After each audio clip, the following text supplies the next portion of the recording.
fickle mind, we kicked a nipple beer. Steady as a goat, we're flying over trout. Ghetto down the highway at the speed of light.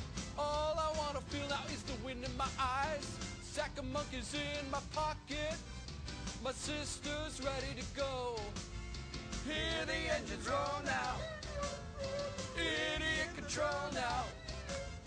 Hideous control now. Nitty on the road now.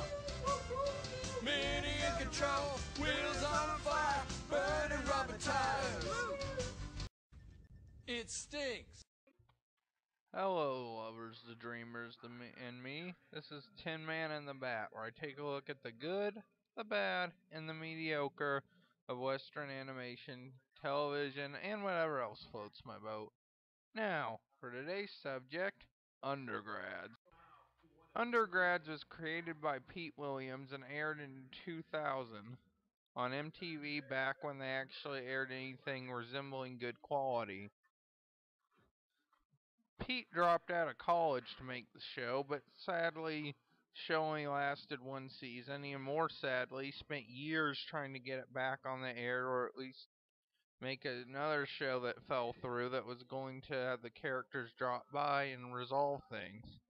Yeah, there's an unresolved cliffhanger, but I'll get to that when it's time. So, without further introduction, it's Undergrads time.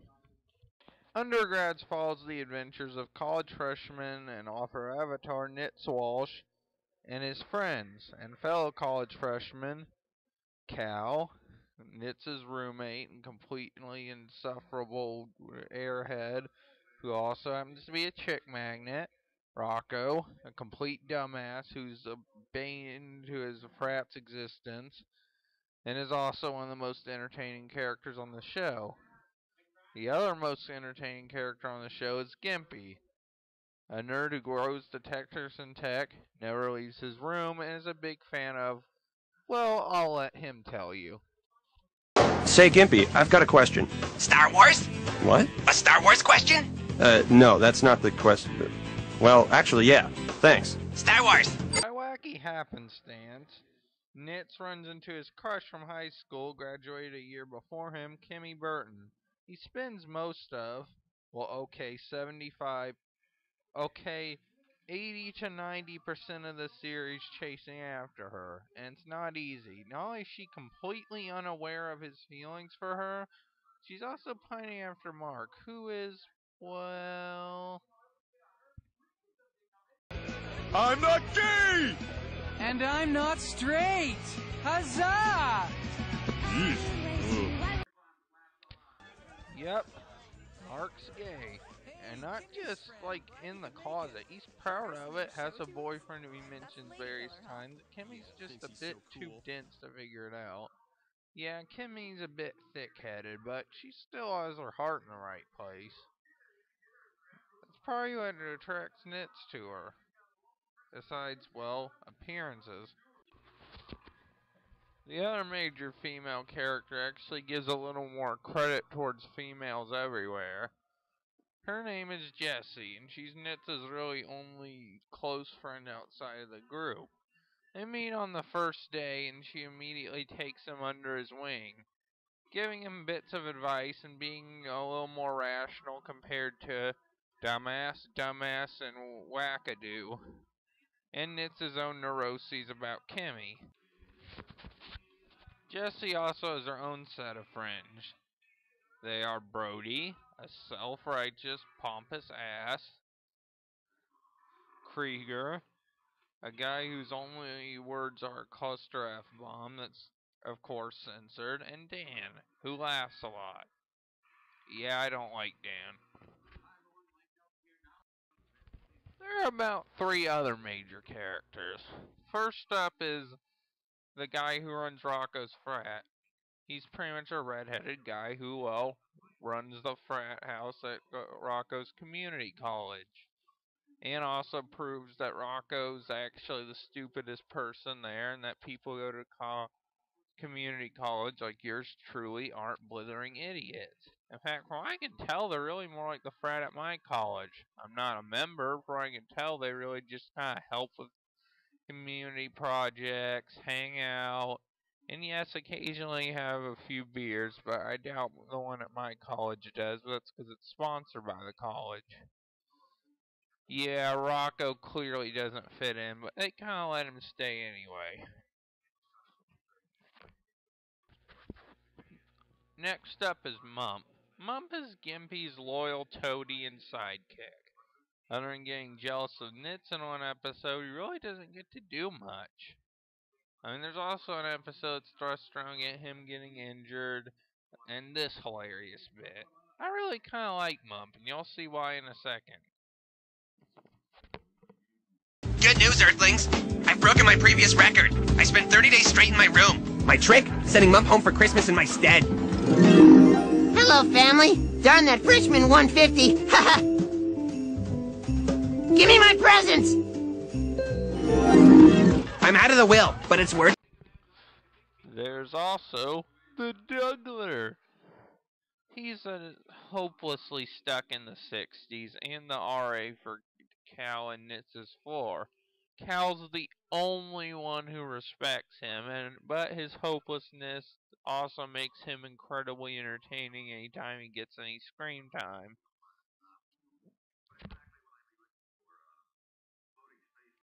Animation-wise, Undergrads is very well animated. There's some small exaggeration in the faces, but that's just to make it more cartoony.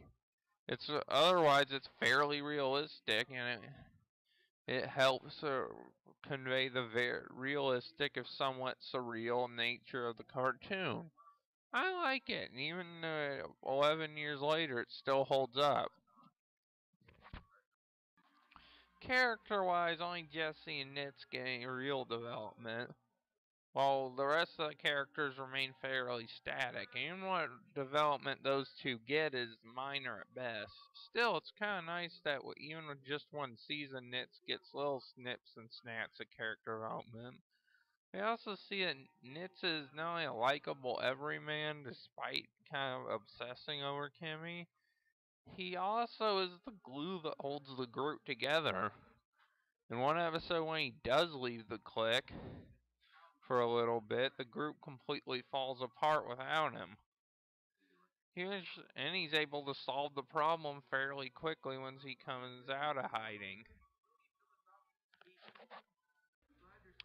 Cal is...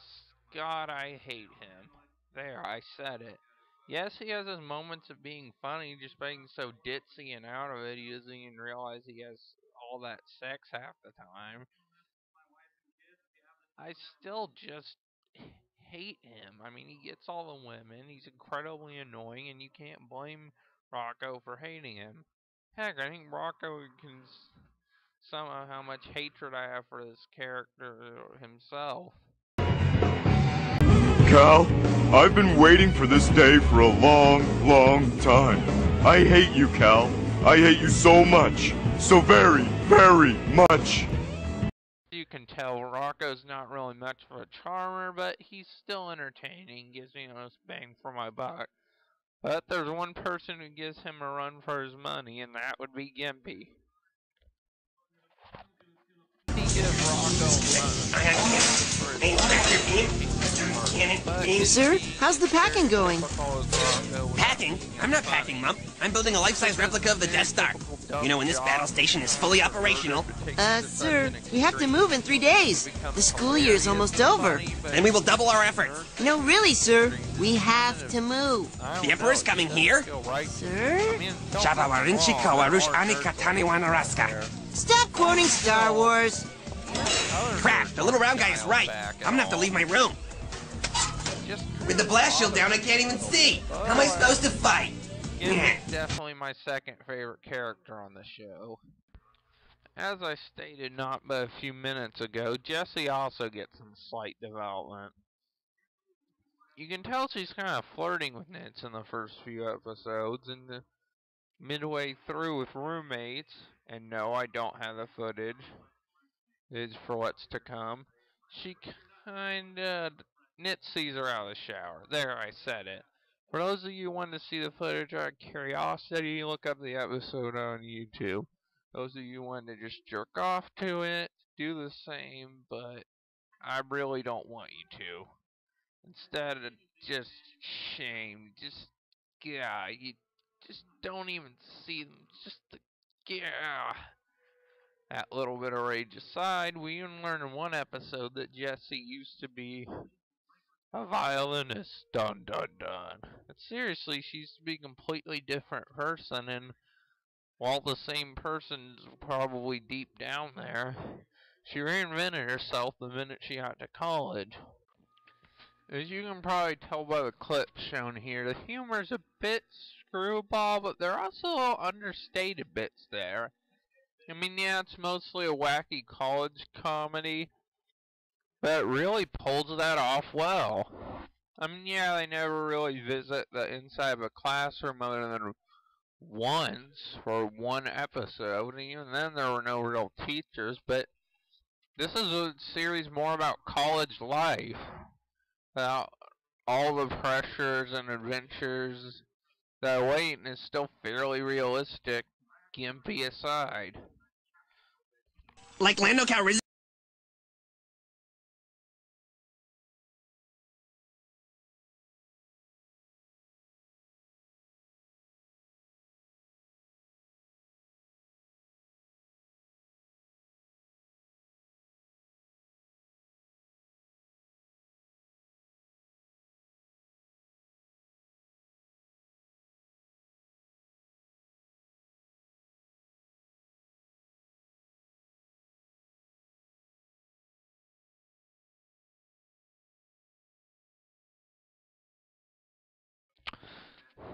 Now, overall, I'll give the series a B+. Now, the reason I only give it a B instead of an A is, well, it was a good series, but it probably would have been a great series had it had time to grow.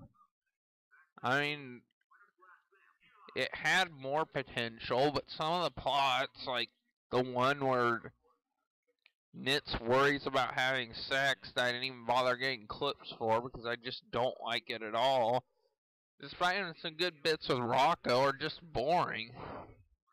With a fickle mind, we kick the nipple beer. Steady as we go, we're flying over trout. Get her down the highway at the speed of light. All I wanna feel now is the wind in my eyes. Sack of monkeys in my pocket. My sister's ready to go. I'll be the best pledge you ever had, even if I have to kill the president! Rocco, you really don't have to kill the president. Oh, we'll just see about that.